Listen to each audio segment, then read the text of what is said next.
Hi there, it's me again, Dara, a UX/UI designer at Cieden. This is the second part of the video featuring Ozuysal article Designing the User Onboarding Experience. You can watch the first half of the video with the link provided in a description below. You know that avoiding mistakes is sometimes more important and financially crucial than following conventional wisdom. So reviewing the key onboarding errors capable to distract our users, for example producing customer churn, is a must for this workshop.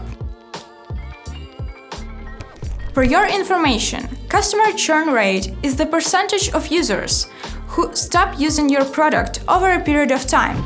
For example, we had 500 users and at the end only 250 of them remained on the platform. The churn rate is 50%. This is when you implement onboarding as a residual simply because that's what they tell us to do, and not because you personally think that's the right thing to do. This approach usually leads to designing the onboarding process carelessly, often without taking into account all the functionality that your user needs to get acquainted with. I think you can deny we can achieve nothing good with proper effort. The best way to avoid this mistake is to plan onboarding for each individual feature at the time you develop this feature. Write all the necessary text at once and add the necessary tips to the layout. Successful onboarding consists of exactly such tiny details and small steps. Overall, this mistake is typical for not just onboarding, but for any aspect of the customer journey. Standard elements such as green buttons to confirm or using arrow icons to navigate between elements are familiar to every user of websites and software. The use of non-standard elements increases the likelihood of a user making a mistake or getting stuck during onboarding, which significantly reduces their engagement, creates additional friction points, and ruins the overall impression of the product. As a product designer, you may be anxious to introduce every cool feature of your creation to the end user from the very beginning. This is a very understandable desire. All the features are so cool and unique on the market, and you have invested so much time and soul into each of them. But don't hurry, however much you would love to. An excessive amount of information can confuse the user. Instead, apply a more artful approach. Tempt a customer with the value for which they reached out to your project. The sooner a user turns even a small goal into reality, the more likely it is they will stop at your product as the most valuable and useful. No matter how skillful and experienced your customer is or how clear and intuitive your interface is, on the first visit to a site or application you need to provide a user with a short guide, lesson, or a set of tooltips. For me personally, as a designer, Ozuysal's article has become a new revelation with regard to the universality of onboarding. From the perspective of marketing, this process takes place both inside and outside the platform. For example, there is a separate algorithm for email onboarding.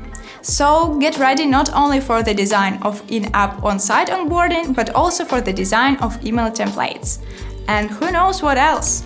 Your homework is to be creative and pick up other examples of such off-site onboarding.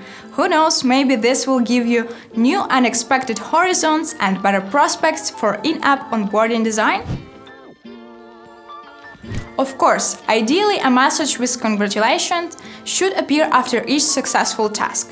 But in the context of onboarding, positive reinforcement is even more helpful, as it allows you to easily create a starting point and a benchmark for building and nurturing positive user product experience.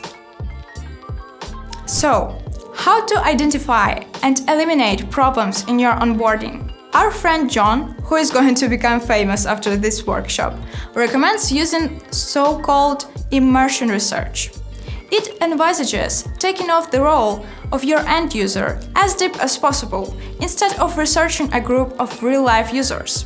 This type of research will be especially useful for those products that do not yet have a client base, or if you, as a designer, lack an opportunity to reach them out. In general, this research method is good for developing empathy and indispensable qualification for an UX/UI designer. It is also a relatively quick and low-cost way to test the effectiveness of the onboarding you've created.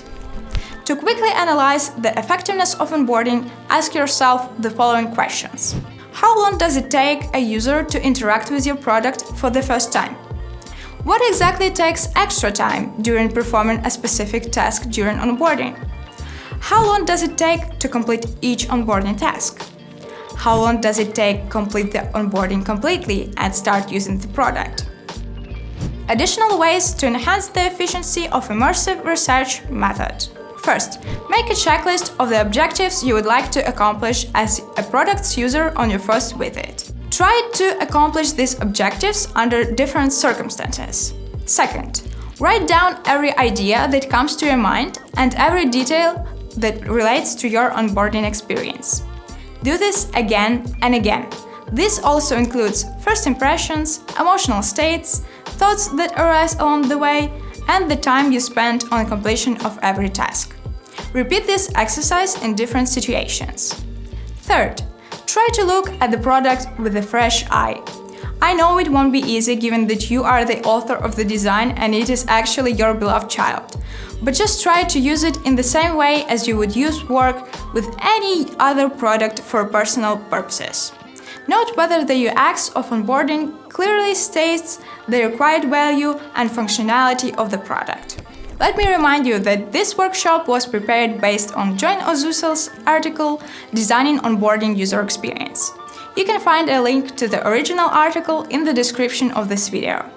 I hope this information was useful and interesting to you, and shed light on some important points that should be taken into account when designing user onboarding. Share in the comments what was the biggest discovery for you or which point of the author you disagree with.